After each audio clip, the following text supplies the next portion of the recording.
नमस्कार, दोपहर के 12 बजने को आप देख रहे हैं रिपब्लिक भारत। आपके साथ में हूं Jyotsna Bedi. Republic Ebix cash studio में आप सभी का स्वागत है। मैं हूं आपके साथ रवि मिश्रा। बात कांग्रेस की करते हैं क्योंकि कांग्रेस ने एक बार फिर से सेना पर सवाल उठाए हैं और ये पहली बार नहीं है। इस बार पुलवामा में जो सेना को बड़ी कामयाबी मिली है उसी पर कांग्रेस ने सवाल उठाया। पुलवामा जैसी साजिश पर जांच की मांग की है कांग्रेस ने और यह पूछा है कि विस्फोटक आया कहां से।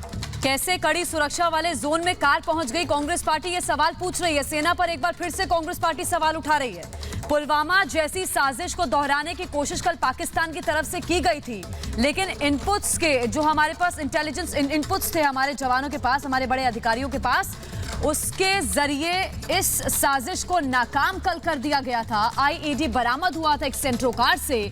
और अब देखिए कांग्रेस पार्टी एक बार फिर से सेना पर सवाल उठा रही है और पूछ रही है कि ये विस्फोटक कैसे पहुंच गया इतनी सुरक्षा वाले जोन में, ये कार कहां से पहुंच गई। सेना से सवाल पूछ रही है कांग्रेस का कहना है कि जब इतनी हैवी डिप्लॉयमेंट है सिक्योरिटी फोर्सेस की, उसके बावजूद ये विस्फोटक आया कहां से। याद होगा आपको जब पुलवामा में हमला हुआ था तब भी कांग्रेस ने यही सवाल उठाए थे सेना के ऊपर, और एक बार फिर से जब सेना ने इतने बड़े हमले की साजिश को नाकाम किया उस पर भी शक पैदा करने की कोशिश कांग्रेस की तरफ से। और इस सवाल में ही बहुत सारी बातें छुपी हुई हैं। ये सवाल पूछा जा रहा है कांग्रेस की तरफ से कि इतनी सेना है, इतनी सिक्योरिटी है, इतनी फौज है, फिर भी यहां विस्फोटक पहुंच कैसे गया। और कांग्रेस का पलटवार देखिए, बीजेपी की तरफ से कांग्रेस के बयान का इस पलटवार किया गया है। बीजेपी साफ कह रही है, देखिए पाकिस्तान से प्रेम बार बार कांग्रेस पार्टी का निकलकर सामने आता है।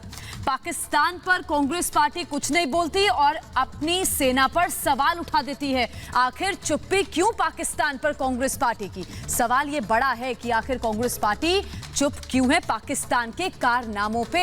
एक बार फिर से सेना पर सवाल कांग्रेस पार्टी का, और सवाल ये कि कहां से विस्फोटक पहुंच गया कड़ी सुरक्षा वाले जोन में, और जांच की मांग कांग्रेस पार्टी कर रही है। अब सवाल यहां पर यह है कि बार बार हर चीज का सबूत कांग्रेस पार्टी को देना होगा। देखिए एयर स्ट्राइक, सर्जिकल स्ट्राइक और पुलवामा पे जो हमला पहले हुआ उस दरमियान भी सेना पर सवाल उठाए गए थे कांग्रेस पार्टी की तरफ से। एक बार फिर से देखिए कल जो बड़ी साजिश को नाकाम हमारे जवानों की तरफ से किया गया, एक बार फिर से कांग्रेस पार्टी सवाल उठा रही है। आपको याद होगा कि सेना ने एक बड़ी कोशिश जो है धमाके की उसको नाकाम किया, और बिल्कुल जैसा 2019 में हमला हुआ था वैसी ही कोशिश थी, लेकिन उसके पहले ही सेना ने इसे नाकाम कर दिया। इतना भारी एक्सप्लोसिव से भरी हुई गाड़ी वहां तक पहुंच कैसे गई, और ये सवाल आज भी इस तरह से खड़ा होता है। और मैं समझता हूं कि इसकी बहुत गंभीरता से जांच होनी चाहिए। बार बार अगर इस तरह के हादसे होने की संभावना बनी रहेगी तो वो देश के लिए किसी भी तरह से अच्छा नहीं कहा जा सकता।